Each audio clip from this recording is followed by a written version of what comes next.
Assalamualaikum warahmatullahi wabarakatuh. Baiklah, saya Febri Eksalinda dengan NIM 1916010129 Prodi Ekonomi Syariah.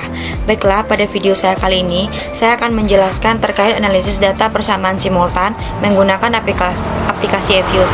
Sebelum memasuki pengolahan datanya, saya akan memperlihatkan terlebih dahulu judul terkait dengan persamaan simultan, lalu kerangka konseptualnya, bentuk persamaan, dan uji identifikasinya. Ini merupakan judul yang berkaitan dengan data simultan, dengan data analisis persamaan simultan, yaitu analisis neraca transaksi berjalan, pertumbuhan ekonomi, dan nilai tukar di Indonesia selama periode 1960 sampai 2020. Di bawah ini merupakan kerangka konseptualnya.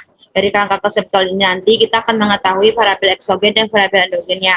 Pada bagian sebelah kiri ini merupakan variabel eksogen, yaitu X1, X2, X3, X4, X5, X6, X7, X8, dan X9. Sedangkan sebelah kanan ini merupakan variabel endogennya, yaitu Y1, Y2, dan Y3. Nah, nantinya dari kerangka konseptual ini, kita akan mengetahui bentuk persamaan simultan dari data yang kita olah dari judul ini nanti. Nah, ini merupakan bentuk persamaan simultannya. Pada persamaan Y1, yaitu neraca transaksi berjalan. Persamaan Y1 yaitu delta 0, beta 0 ditambah beta 1 Y2T ditambah beta 2 Y3T ditambah beta 3 X1T ditambah beta 4 X2T ditambah beta 5 X4T ditambah beta 6 X5T ditambah beta 7 X6T ditambah ero X1T.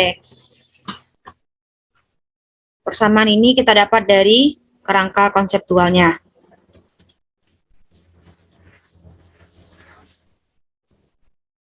Bisa kita ketahui apa saja yang dari kerangka konseptual ini, bisa kita ketahui apa saja yang berpengaruh terhadap Y1, yaitu Y2 dan Y3.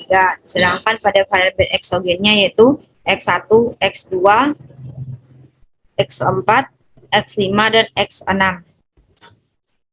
Begitu juga dengan Y2, kita bisa mengetahui apa saja yang berpengaruh terhadap Y3. Kita lihat dari arah-arah panah ini. Begitu juga dengan Y3. Kita bisa melihat dari konseptual ini, kita bisa melihat apa saja yang berpengaruh terhadap Y3. Selanjutnya yaitu uji identifikasi. Kita mendapatkan rumus yaitu K besar dikurang K1 besar dari M dikurang 1 dari persamaan Y1-nya yaitu neraca transaksi berjalan. K1 ini merupakan jumlah variabel yang ditetapkan terlebih dahulu predeterminan variabel dalam model, sedangkan K kecil ini merupakan predeterminan variabel dalam persamaan yang sudah diestimasi. Sedangkan M ini merupakan jumlah variabel endogen yang jumlah persamaan variabel yang sudah diestimasi.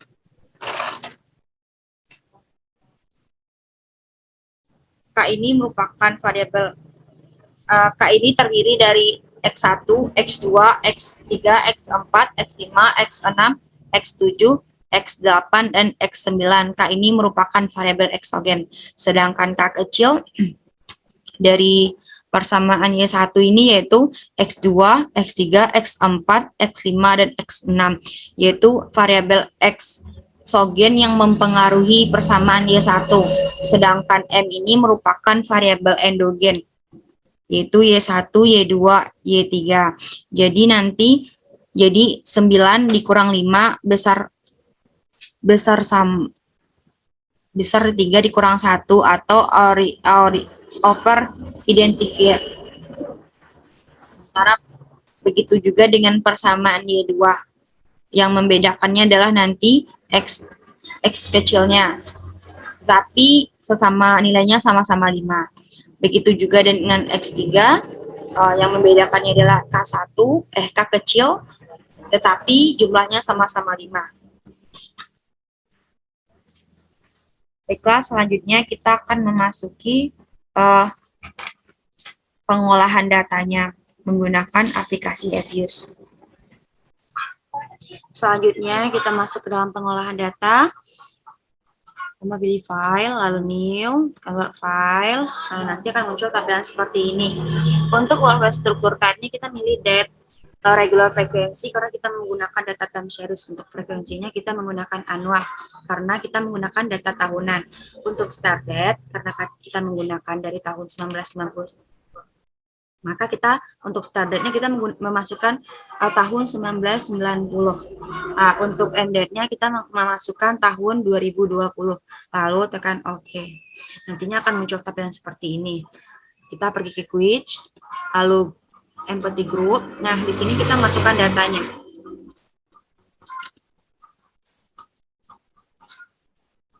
Ini datanya kita tutup. Kita kasih nama. Data.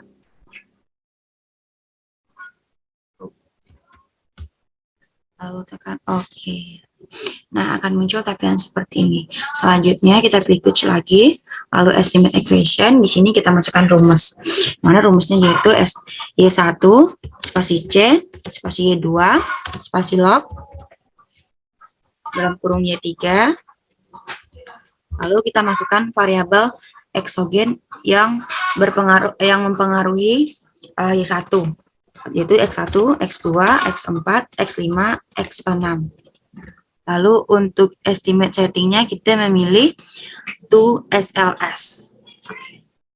Nah, untuk instrumennya kita masukkan semua variabel X-nya yaitu X1, X2, X3, X4, X5, X6, X7, X8, X9. Setelah semuanya benar, lalu kita tekan OK. Nah, nantinya akan muncul tampilan seperti ini.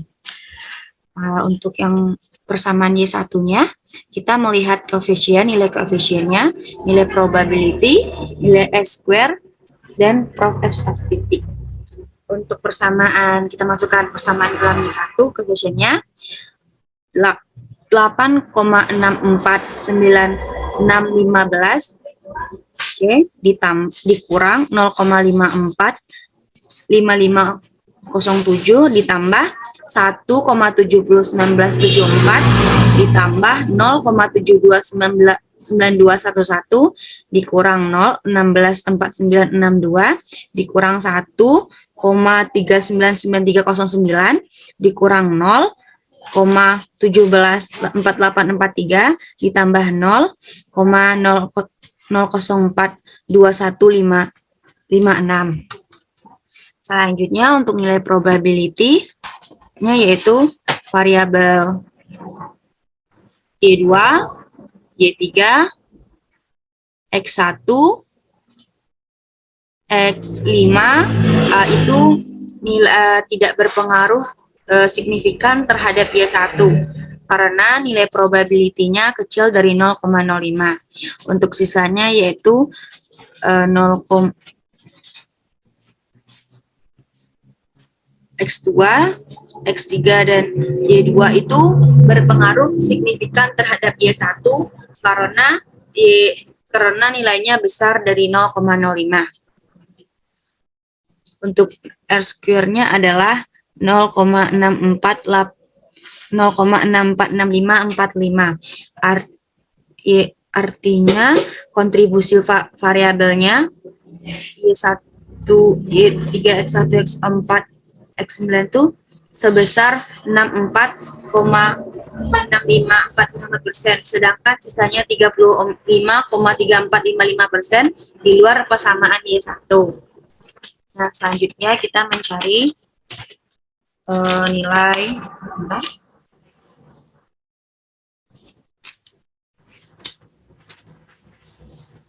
kita mencari uji klasik variabel Y1 ini, yaitu kita tekan quiz, maksudnya view, lalu residual diagnosis, pergi ke histogram normality. Nah, pada bagian ini untuk uji asumsi klasiknya kita hanya melihat nilai probability-nya saja, yaitu 0,438015 besar dari 0,05, artinya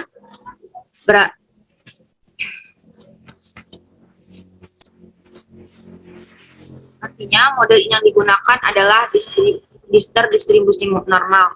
Selanjutnya kita mencari persamaan heteroskedastisitas. Kalau kita pergi ke view lagi,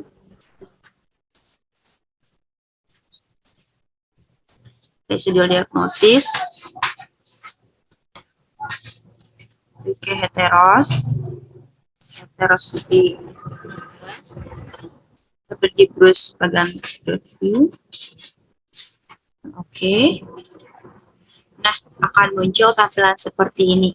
Di sini kita yang perlu kita ketahui adalah nilai ops R square-nya, yaitu 4,403019, yang artinya besar dari 0,05. Jadi dalam model ini tidak mengandung heteroskedastisitas. Selanjutnya kita mencari uji korelasinya dengan cara pergi ke view lagi, lalu residual diagnosis, serial correlation, lalu oke. Nah, pada bagian ini yang perlu kita lihat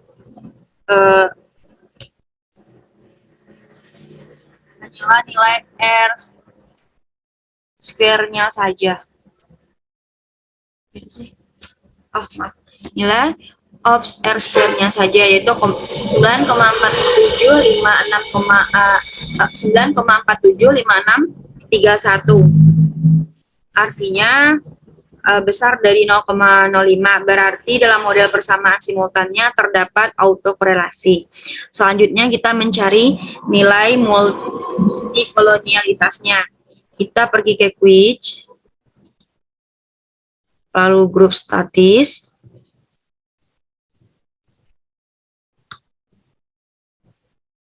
correlation, lalu kita masukkan rumus, yaitu Y2 spasi Y3 spasi X1 spasi X2 spasi X4 spasi X5 spasi X5 spasi X6. Oke.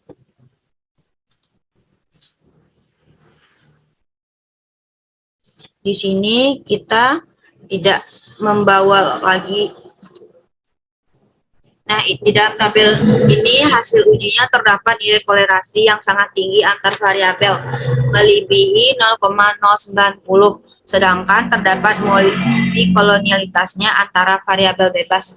Selanjutnya kita tutup.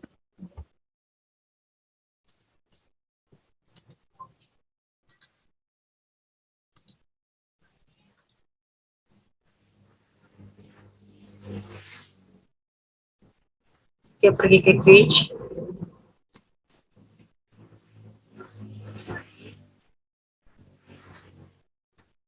Nah, kita masuk persamaan 2. Rumusnya yaitu Y2 spasi C spasi Y1 log Y3, masukkan variabel yang berpengaruh terhadap Y2, yaitu X3, X4, X5, X6, dan X7. Lalu untuk estimate question-nya seperti tadi, kita memilih model two stateless square, lalu masukkan instrumennya seperti tadi, X1, X2, X3, X4, X5, X6, X7, X8, X9. Setelah semuanya benar, kita tekan OK.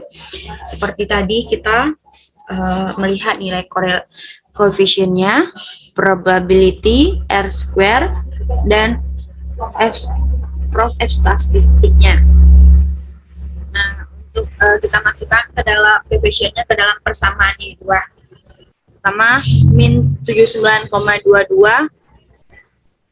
547C dikurang 5,41 8008 ditambah 7,47 6+3 dikurang 5,469182 ditambah 2,387123 dikurang 0,585802 dikurang 0,206356 ditambah 0,703115. Untuk nilai probability-nya yaitu besar dari semuanya, besar dari 0,05, artinya variabel Y 1, Y3, X1, X3, X4, X5, X6, X7-nya tidak berpengaruh terhadap signifikan variabel Y, Y2.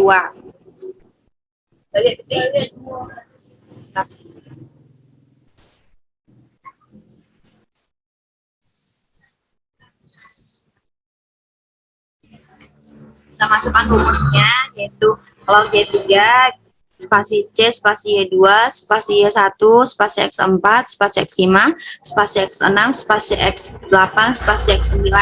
Ini merupakan variabel yang berpengaruh terhadap Y3. Untuk estimate settingnya sama seperti tadi, kita milih TSLS. Lalu untuk instrumennya kita masukkan seluruh variabel eksogen, yaitu X1, X2, X3, X4, X5, X6, X7, X8, X9. Setelah benar, kita tekan OK. Lalu akan muncul keadaan seperti ini. Seperti tadi, kita melihat nilai koefisiennya, nilai probability, nilai R square, nilai Prof F statistik.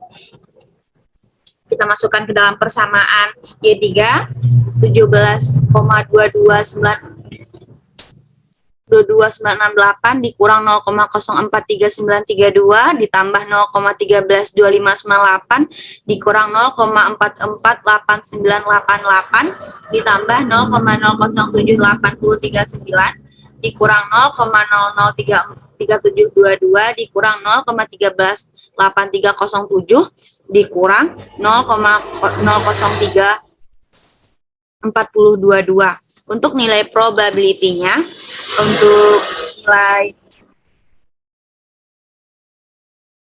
X5 dan X8 merupakan kecil dari 0,05,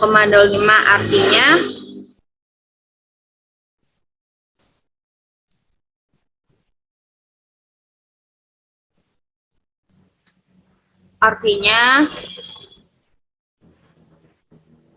X5 dan X8 tidak berpengaruh secara signifikan terhadap Y3. Sedangkan Y2, X5, X4, X6, X9 merupakan besar dari 0,05, artinya berpengaruh secara signifikan terhadap variabel X3. Selanjutnya kita lihat dari R square-nya, yaitu 0,08011694, artinya besar dari 0,05, artinya variabel eksogennya berpengaruh terhadap signifikan terhadap Y3. Nilai profesi kecil dari nilai eksogen kecil dari 0,05 itu berpengaruh artinya variabel eksogennya berpengaruh signifikan terhadap variabel endogennya. Untuk nilai R square-nya artinya sebesar 40,1694%, artinya sedang berkontribusi sebesar variabel sebesar 0,80,1694%, sedangkan sisanya di luar faktor persamaannya Y3.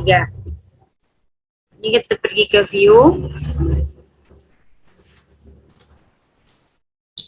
residual diagnosis, pergi ke histogram.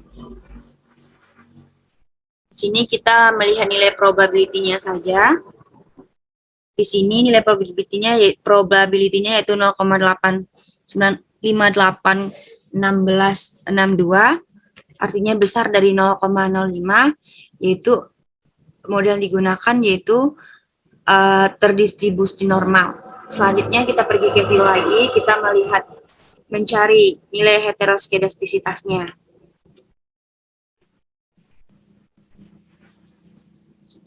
Di sini kita melihat nilai ops R square-nya saja, yaitu 13,10,594, yang besar dari 0,05. Artinya dalam model ini tidak mengandung heteroskedastisitas. Selanjutnya kita mencari uji korelasi. Caranya kita pergi ke view lagi, Sibyl diagnosis, lalu pergi ke serial correlation. Oke. Di sini yang hanya kita lihat yaitu ops R square-nya saja. Nilainya yaitu 13,9143. Artinya besar dari 0,05. Berarti dalam model persamaan simultannya terdapat autokorelasi. Selanjutnya kita mencari nilai multikoronialnya. Kita tekan switch. Lalu grup statis, correlation, kita masukkan variabel yang mempengaruhi Y3. Jadi yaitu Y1, Y2, lalu X3, X4, X5, X6, X8, X9.